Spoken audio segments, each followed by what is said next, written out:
Bollywood golden screen presenting अधूरा। इस series की स्टार्टिंग एक सस्पेंस से होती है, लेकिन इसकी एंडिंग इसके टाइटल की तरह अधूरी रह जाती है। हमें सीन की स्टार्टिंग में नीलगिरी हाई स्कूल दिखाया जाता है। हम एक आदमी को एक जंगल की तरफ जाता देखते हैं, जहां वह दीन व्यास नामक एक व्यक्ति की तलाश कर रहा होता है। वह उसके घर के दरवाजे को नॉक करता है, लेकिन उसे कोई आवाज़ नहीं आती। इसके बाद अंदर से ठकठकाहट की आवाज़ आती है। इससे राम प्रसाद डर जाता है। वह दीन व्यास के घर के दूसरे एंट्रेंस की तरफ दौड़ता है। दरवाज़ा खोलते ही वो कमरे के अंदर ऐसा कुछ देखता है जिससे उसके रोंगटे खड़े उठते हैं। वह देखता है कि दीन व्यास, जो कि नीलगिरी हाई स्कूल का पीई टीचर है, उसने उसके आंखों के सामने अपना दम तोड़ दिया है। अब हम एक बच्चे को उसके कमरे में सोता हुआ देखते हैं। इस बच्चे का नाम वेदांत है, जो कि हमारी इस सीरीज़ का मेन कैरेक्टर है। वेदांत, जो कि बाकी बच्चों से थोड़ा ज़्यादा सेंसिटिव है और साथ ही में नया स्कूल और नए एनवायरनमेंट से वह परिचित नहीं है।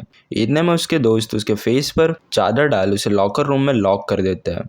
नन्हा वेदांत उनसे काफ़ी रिक्वेस्ट करता है, लेकिन किसी को भी उस पर दया नहीं आती। सब उसे लॉकर में अकेला छोड़ वहाँ से जाने लगते हैं। इतने में उनमें से एक लड़का सार्थक उसे कहता है, रात के समय उनके स्कूल में दीन व्यास का भूत घूमता है। अगर कोई भी उससे डायरेक्ट आई कांटेक्ट करता है तो वह उसे अपने वश में कर लेता है। यह कहकर वह चला जाता है। कुछ देर बाद लॉकर का ताला खुद से ही हिलने लगता है।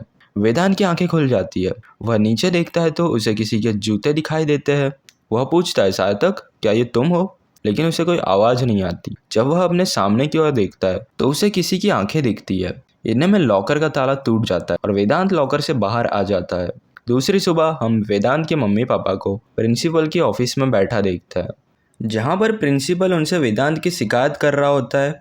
वह उनसे कहता है, वेदांत रोज अपना बिस्तर गीला कर देता है, हर छोटी बात पर रोने लगता है, उसके क्लासमेट्स उसे बुली करते हैं, ऐसी अनेक छोटी मोटी चीज़ों की शिकायत करता है। इस पर वेदांत के पापा गुस्सा हो जाते हैं और कहते हैं अगर उन्होंने फिर से ऐसी छोटी मोटी चीज़ों के लिए उन्हें यहाँ पर बुलाया तो उन्हें अपनी जॉब छोड़नी पड़ सकती है।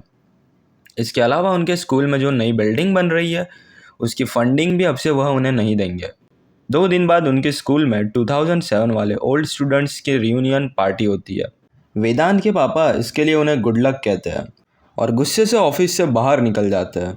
अब दूसरे दिन हम वेदांत को देखते हैं। जैसे ही वह उन लड़कों को देखता है जिन्होंने उसे पिछली रात बुली किया होता है, उनसे बचने के लिए वह ऊपर के फ्लोर की ओर भागने लगता है। जैसे ही वह आर्चिव रूम के करीब जाता है, उसे अचानक से कोई रूम के अंदर खींच लेता है। वेदांत को लगता है सार्थक ने उसे अंदर खींचा होगा, लेकिन जब वह आंखें खोलता है तो अपने आप को एक अलग ही रूम में पाता है। इतने में वह टेबल पर एक किताब को पढ़ा देखता है। वह उसे खोलता है। उसे 2007 के स्टूडेंट्स की ग्रुप फोटो दिखाई देती है, जिसमें कि एक स्टूडेंट का चेहरा मार्कर से ढका हुआ होता है।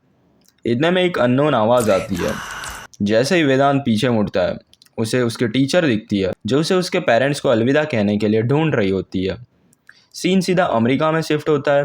हम अधिराज को देखते हैं, जो 2007 बैच का स्टूडेंट होता है। 15 साल बाद अपनी रियूनियन पार्टी और अपने बचपन के यार निहाद रमन और साथ ही अपने बाकी बैचमेट से मिलने के लिए इंडिया आ रहा होता है। ऐसे में हम अधिराज की मेमोरीज देखते हैं, जहाँ 2007 वाला आदि यानी कि अधिराज अपनी दोस्त मलविका को कह रहा होता है कि यह उसका स्कूल का लास्ट डे है और शायद इंडिया में भी यह उसका आखिरी दिन है। इतने में मलविका उससे किस कर लेती है। इस पर अधिराज थोड़ा शाय फील करता है। वह मजाकिया अंदाज में कहता है कि आसपास उसके पिता हो सकते हैं, उसे सबके सामने ऐसा नहीं करना चाहिए, कहीं इस पर भड़क कर उसके पिता उसे नॉन बॉयज स्कूल में नावत्ती कर दे। मलविका कहती है कि वह अमेरिका जाकर कहीं उसे भूल तो नहीं जाएगा। ये सुनते ही आदि उसे हक कर लेता है।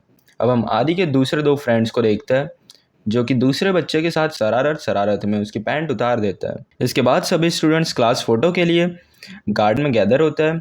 हम आदि के एक और फ्रेंड देव को भी देखते हैं, जहां मलविका को लेकर दोनों के बीच अनबन होती है। फोटो क्लिक होने ही वाला होता है। इतने में आदि अपना हैंड रेस करता है और दीन व्यास, जो कि उनका पीटी टीचर है, उन्हें अपने फ्रेंड के लिए थोड़ा वेट करने के लिए कहता है। हम देखते हैं कि एक घुंघरेलू बाल वाला लड़का अपने हाथ में एक बुक लिए अपने कपड़े को संवारते हुए उनकी तरफ आ रहा होता है। असल में यह आदि का बेस्ट फ्रेंड निनाद है। वह सभी के साथ लाइन में खड़ा हो जाता है। इतने में सुयस निनाद के हाथ से उसकी किताब छीन लेता है और उसकी स्टोरीज का मजाक उड़ाता है। इस पर आदि भड़क जाता है। वह सुयस के हाथ से वह बुक छीन लेता है और उसे लौटा देता है। निनाद कहता है, मैं जानता था आदि, तो मेरे बिना इन्हें फोटो खींचने ना देते। अब सीन फिर से प्रेजेंट में शिफ्ट होता है। हम नीलगिरी स्कूल के नियर बाई फॉरेस्ट में एक पियून को देखते हैं, जो कि जंगल के बीच ठीक दीन व्यास के घर के सामने वेदांत को खून से रंगा देख शॉक हो जाता है। वह उसके हाथ में एक लोहे की रॉड देखता है। उसके चारों ओर पप्पीज की लाशें बिछी होती है। इतने में वेदांत बेहोश हो जाता है। दूसरी सुबह वेदांत को हम क्लिनिक में देखते हैं। क्लिनिक के बाहर दो बच्चे बात कर रहे होते हैं कि यह ज़रूर दीन व्यास के भूत का काम है। उनकी बातें काउंसलर मैडम सुन लेती है। वेदांत अपने बेड पर बैठ जाता है और उसके हाथ पर हमें एक मार्क दिखाया जाता है। दूसरे दिन इस मैटर पर सभी टीचर्स के बीच एक मीटिंग होती है, जहां रामप्रसाद कहता है कि यह कोई कोइंसिडेंस नहीं है। पहले दिन व्यास का मरना, फिर वेदांत के रात में दीन व्यास के घर के पास जाना, यह आने वाले खतरों का संदेश है। उन्हें अपने स्कूल में हवन कराना चाहिए। इस पर प्रिंसिपल उसे चुप करा देता है और कहता है कल उनके स्कूल में 2007 बैच के स्टूडेंट्स अपने रियूनियन के लिए आने वाले हैं, इसलिए कल की अहमियत को मद्देनजर रखते हुए वह उसे अपनी बकवास बातों को साइड में रखने के लिए कहता है। साथ ही में वह वेदांत की जिम्मेदारी उसके काउंसलर टीचर को देता है और कल के रियूनियन पार्टी में वेदांत को लाने से साफ इनकार कर देता है। रास्ते में रामप्रसाद काउंसलर मैडम से कहता है हम अपनी गलतियां भूल जाते हैं, लेकिन हमारी गलतियां हमारा पीछा कभी नहीं छोड़ती। वह कहता है उसने दीन व्यास की मौत अपनी आंखों से देखा है। वह साधारण तरीके से नहीं मरा, उसमें कुछ तो रहस्य था। यह कहकर वह चला जाता है। अब सभी बच्चे कैंटीन में लंच कर रहे होते हैं। सार्थक और उसके फ्रेंड्स प्लान करते हैं इस बार वह वेदांत को ऐसा सबक सिखाएंगे कि वह किसी को मुंह दिखाने लायक नहीं रहेगा। इसके बाद सार्थक वेदांत के कमरे में जा उसका कमरा अंदर से लॉक कर देता है। कुछ देर तक वेट करने पर जब सार्थक बाहर नहीं आता तो उसके फ्रेंड्स मनोहर सर के पास हेल्प के लिए पहुंचते हैं। जब मनोहर सर दरवाजों को खोल अंदर जाते हैं, वह देखता है कि वेदांत ब्रश कर रहा होता है।